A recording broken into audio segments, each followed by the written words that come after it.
다 함께 매일 드리는 기도 함께 하나님 앞에 드리며 12월 22일 주일 새벽 기도 하나님 앞에 드리겠습니다. 빛 되신 주님, 오늘도 저희에게 새로운 하루를 주셔서 감사합니다. 세상의 전쟁과 질병으로 죽어가는 많은 사람들이 생명 되신 주님을 보고 소망을 얻게 하옵소서. 교회가 이웃을 향해 사랑의 손을 펼치게 하시고 하나님의 진리와 평화가 한 번도와 세상 곳곳에 전파되게 하옵소서. 복음 통일을 이루어 주시고 교회와 가정에서 믿음의 대가 잘 이어지게 하옵소서. 성령님의 인도하심에 따라 저희 교회의 신앙지도 원칙인 경건한 복음주의 신앙의 육성, 성서적 생활윤리의 훈련, 교회 연합정신의 구현, 세상에서 하나님 공의의 실현에 힘쓰게 하옵소서. 모든 교역자들이 성령님으로 충만하게 하시고 모든 성도들이 하나님의 말씀을 따라 행하며 살아가게 하옵소서. 예수님의 이름으로 기도드립니다. 아멘. 다 함께 찬송가 459장 함께 찬송하겠습니다.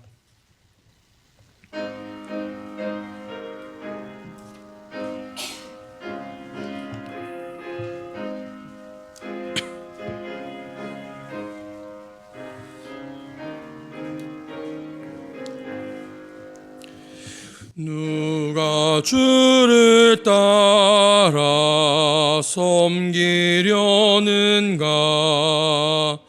누가 죄를 떠나 주만 따를까?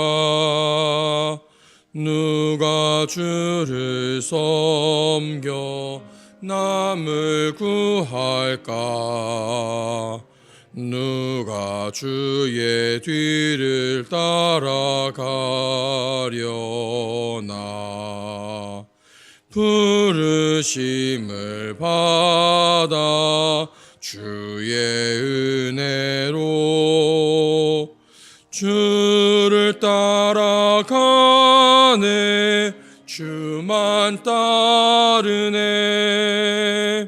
세상 영광 위에 따름 아니요. 그 신사랑이네.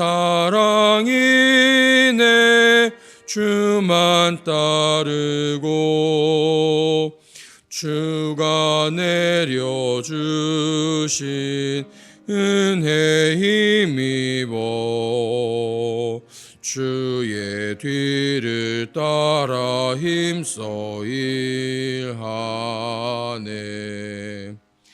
부르심을 받아 주의 은혜로 주를 따라가네. 주만 따르네. 환난 핍박 많고 원수 강하나 주의 용사 도우 힘이 강하니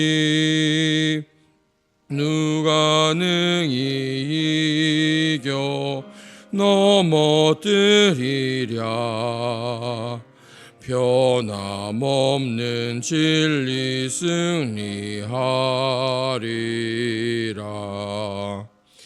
기쁜 찬송하며 주의 은혜로 주를 따라가네. 주만 따르네.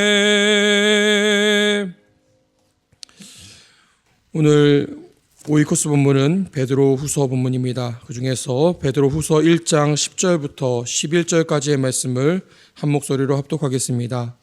베드로 후서 1장 10절부터 11절까지의 말씀입니다. 함께 읽겠습니다.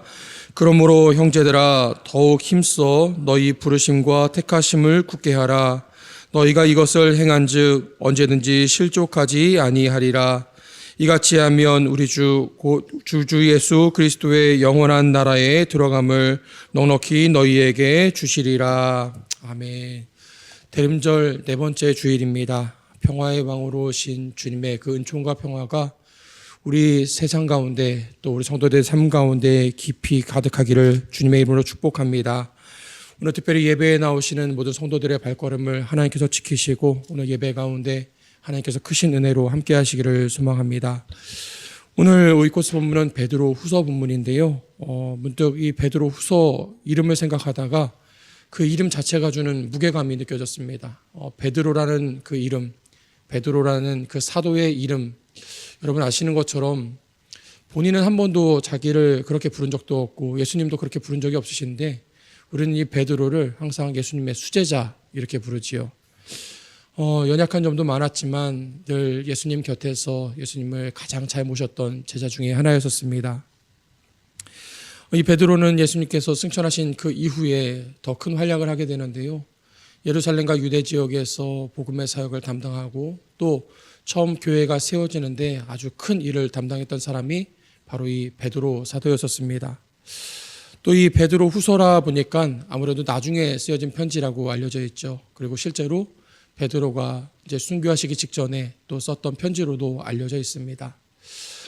그 시기를 한 64년에서 68년 정도로 보고 있는데요.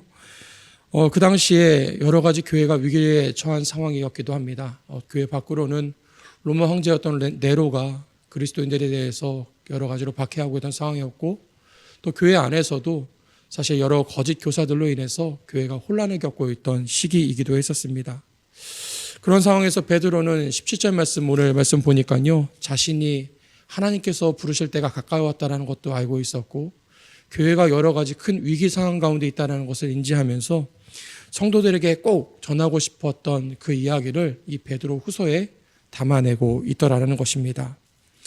오늘 이 베드로 후서를 우리가 묵상하면서 오늘 마지막 때를 살아가는 저와 여러분에게 하나님께서 주시는 위로와 권면의 말씀을 우리가 함께 읽을 수 있게 되기를 소망해 봅니다.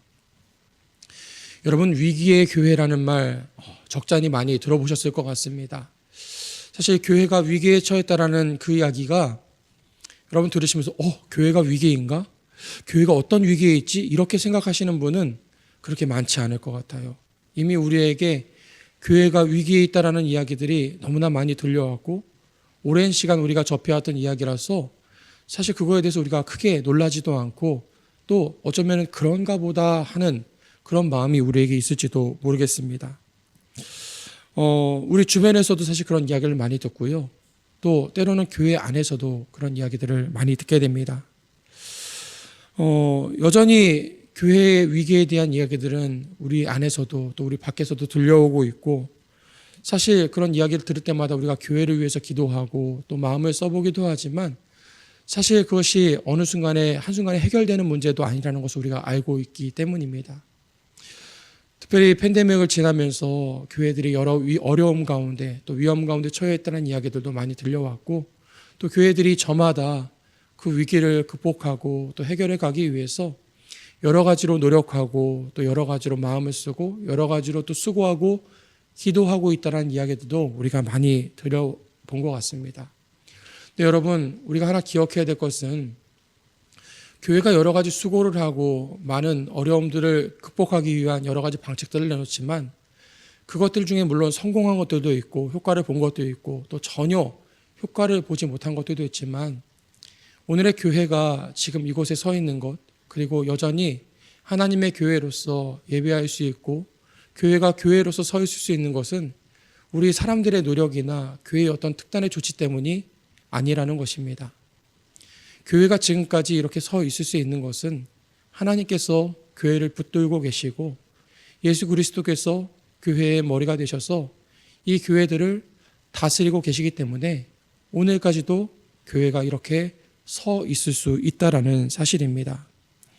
여러분 성경을 봐도 그렇고요. 교회의 역사를 봐도 그렇고 사실 교회가 위기가 아니었던 시간이 아마 한순간도 없었을 것 같습니다. 계속해서 교회는 어떤 여러 가지 밖으로부터 오는 또 내부에서 일어나는 여러 가지 위기들로부터 교회는 계속해서 분투해 있었었고 그 어려움들을 하나하나 극복해 가면서 오늘 여기까지 왔다라는 것이지요. 여러분 그러면 시간이 좀 지나면 어떨까요?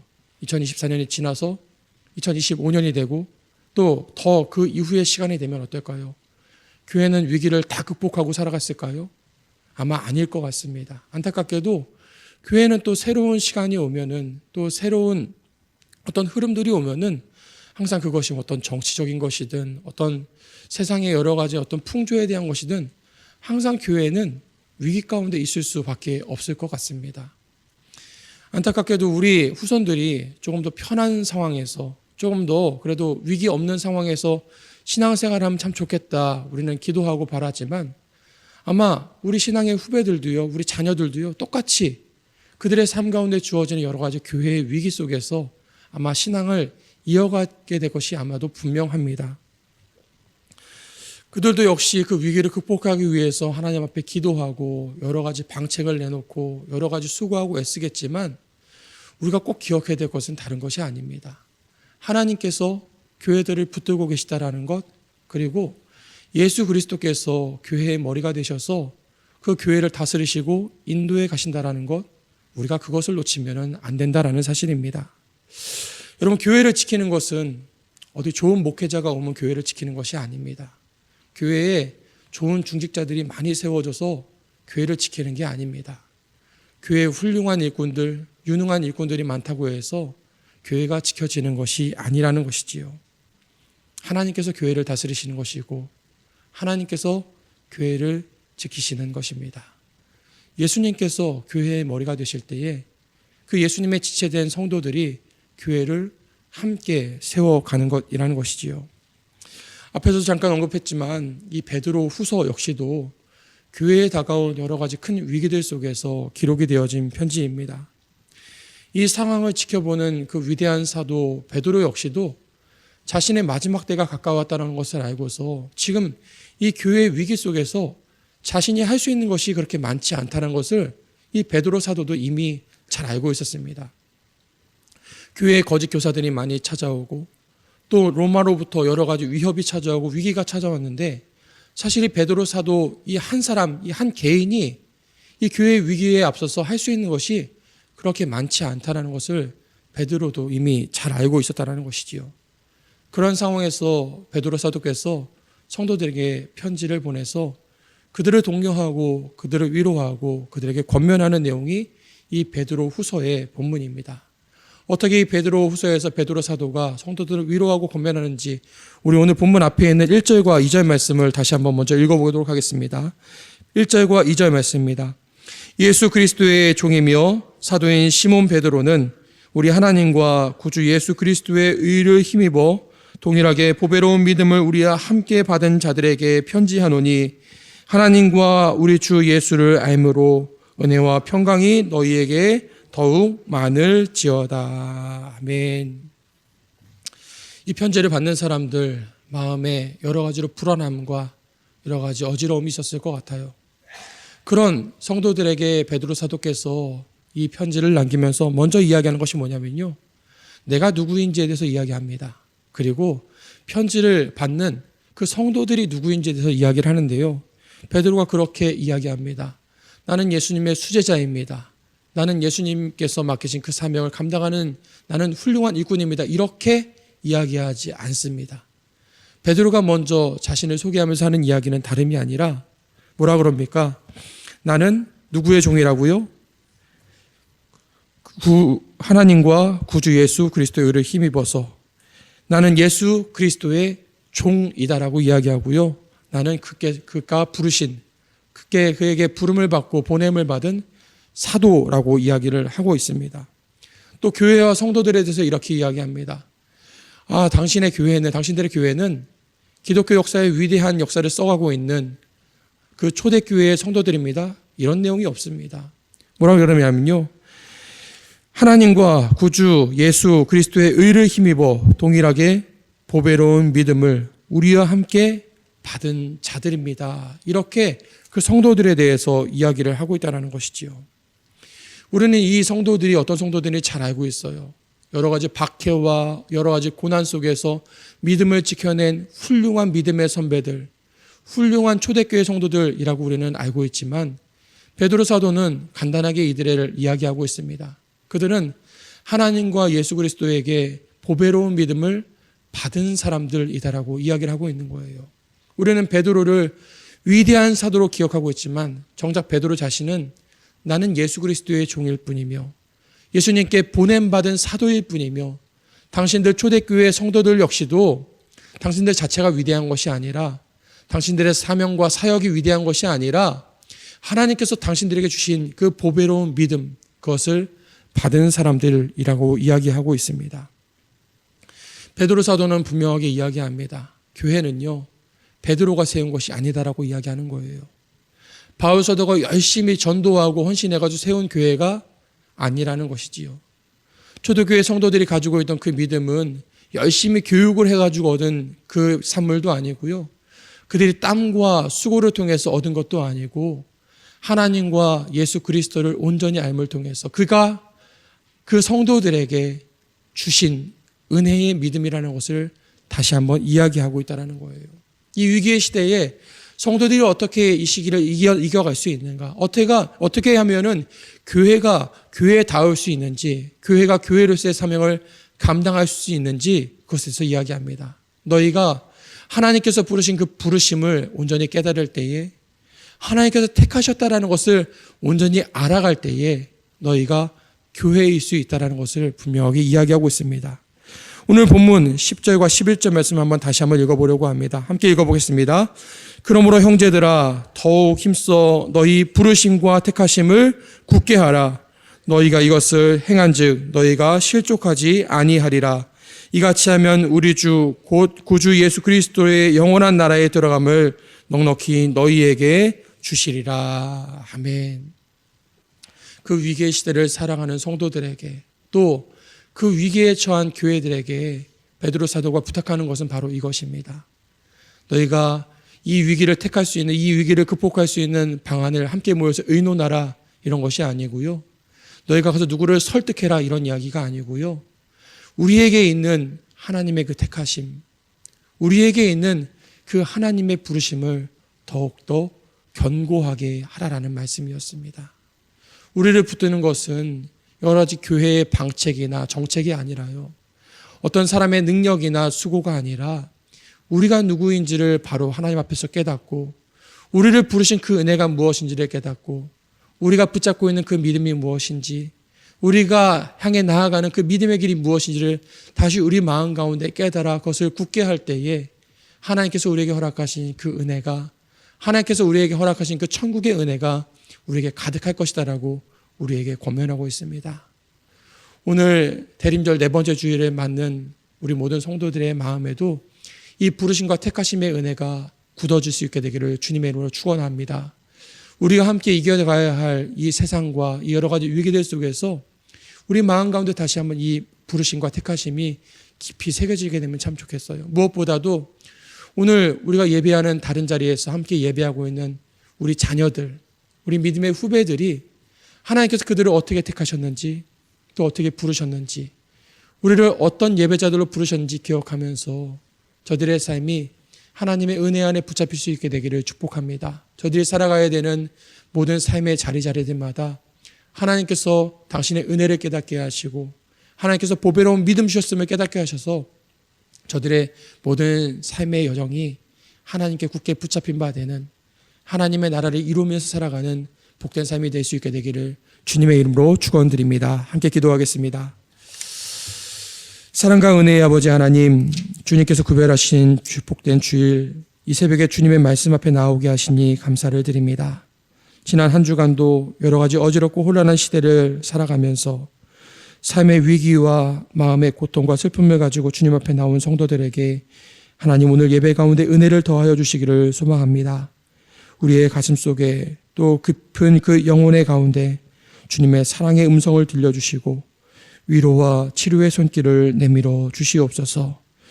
교회의 주인이 되시는 하나님, 이 시간 영락의 성도들이 하나님만이 영락교회의 주인 되심을 다시 한번 고백하며 나아갑니다. 사람이나 제도나 역사가 교회의 주인이 되지 않게 하시고 성도들 한 사람 한 사람 하나님께서 부르시고 택하심을 그 마음에 새겨 소명의 사람들로, 사명의 사람들로, 또 각자에게 공동체에게 맡겨진 사명을 겸손하고 신실하게 감당하게 하여 주시옵소서. 하나님, 오늘도 예배에 나오는 성도들의 발걸음을 안전하게 지켜주시고 영과 진리로 예배하도록 인도하여 주시며 오늘 주시는 진리의 말씀과 저에게 허락하신 거룩한 사명으로 충만하게 하여 주시옵소서. 우리 영락교회의 머리가 되시는 우리 구주 예수님의 이름으로 기도하옵나이다. 아멘. 시간 함께 기도하실 때 하나님, 오늘 거룩하고 복된 주일 예배에 나온 성도들에게 하나님의 부르심과 택하심이 깊이 새겨지게 하여 주시옵소서. 또 오늘 함께 기도할 제목으로 오늘 드려지는 1부부터 5부까지의 예배와 청년부, 교회학교, 자유인 예배, 국제 예배, 외국어 예배와 찬양 예배를 통해서 온 성도들이 새로운 마음을 품고 주님 앞에 더욱 정결한 자들이 될 수 있도록 기도해 주시고, 찬양 예배 시간에 유아 세례식을 통해서 부모와 또 수대받는 아이들이 예수님의 사랑을 경험하는 은혜를 경험하도록 인도하여 주시옵소서. 우리 함께 기도하며 나가도록 하겠습니다.